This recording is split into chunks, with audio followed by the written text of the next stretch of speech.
What's up mga katropa? Siyempre eto tayo at muling nagbabalik para sa isa na namang video na talaga nga namang nagpapatunay na ang talentong Pinoy ay pang world class. Hindi tayo pahuhuli sa mga banyagang may malulupit na talent. Pinoy tayo eh. Sabi nga sa kanta ni Bamboo, may agimat ang dugo ko. Ngayong araw ay meron akong ipapakita sa inyong na tatlong kababaihan na mababangis sa pagtugtog ng gitara. Si Mariah Love, isang content creator sa Facebook at YouTube. Si Chen ng bandang Franz Rhythm na taga Bohol at si Neisha ng bandang Mission Souls ng Cebu. Unahin natin si Mariah Love na may astig na mga guitar cover ng mga sikat ding classic rock music.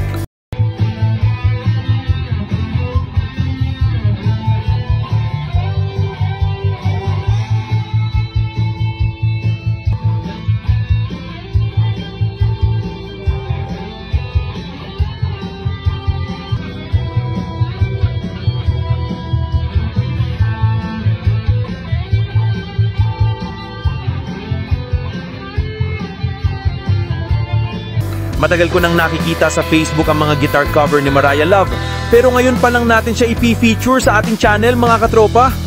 Si Mariah Love ay mayroong 184,000 followers sa kanyang FB page at sa kanyang YouTube channel naman ay mayroon siyang 346,000 subscribers.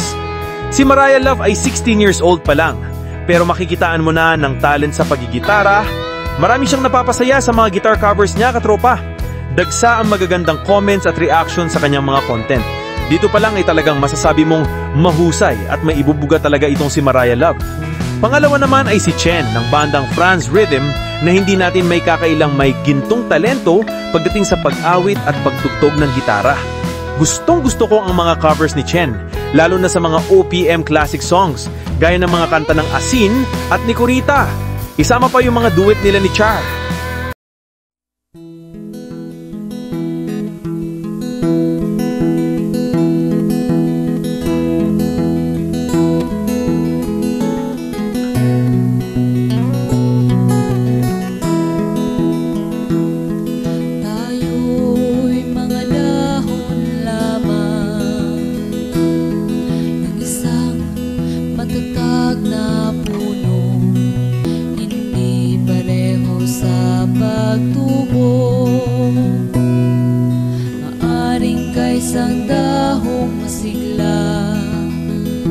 Pero ang talagang tumatak sa mga fans ni Chen at ng bandang Franz Rhythm ay yung pangdayuhan, pangmalakasang skills ni Chen sa gitara na parang wala nang bukas kung mag-a-adlib dahil bigay todo.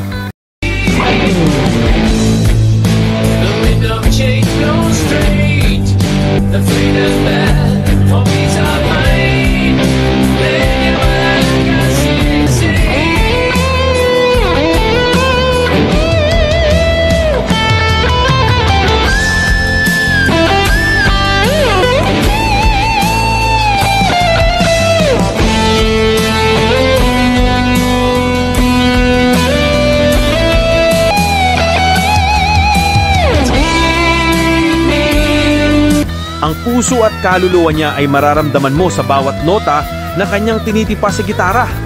Yan ang puso ng isang Boholanong mga awit at musikero katropa. Dumako tayo sa isang halimaw, mabangis pagdating sa gitara din mga katropa. Ang nag-iisang si Neisha ng bandang Mission Souls na ipinagmamalaki ng Talisay, Cebu. Hanggang ngayon ay maingay pa rin ang pangalan ni Neisha at ng bandang Mission Souls dahil nagkalat ang magagandang reaction at komento sa kanya na mga taong may tuturing nating mga tunay na nagmamahal sa musika at nakakaunawa na ang taglay na talent ni Neisha ay masyadong advance kumpara sa edad niyang 16 years old. Pati ako katropa ay sobrang namangha nung una kong mapanood ang bandang Mission Souls at itong ang si Neisha mga katropa. Doon pa lang alam ko nang malayo ang mararating ng bandang Mission Souls. Patunay na gana yung paglubo ng kanilang subscribers at followers. At alam mo ba katropa, kailan lang nahack ang kanilang FB page. Pero imbis na magalit at masuklam sila sa gumawa noon, nakuha pa nga nilang ipagdasal. O diba, ibang klase ang puso ng bandang Mission Souls. Larawan sila ng family band na mabuti ang puso at naniniwala sa Diyos na nagbigay sa kanila ng angking talento sa musika.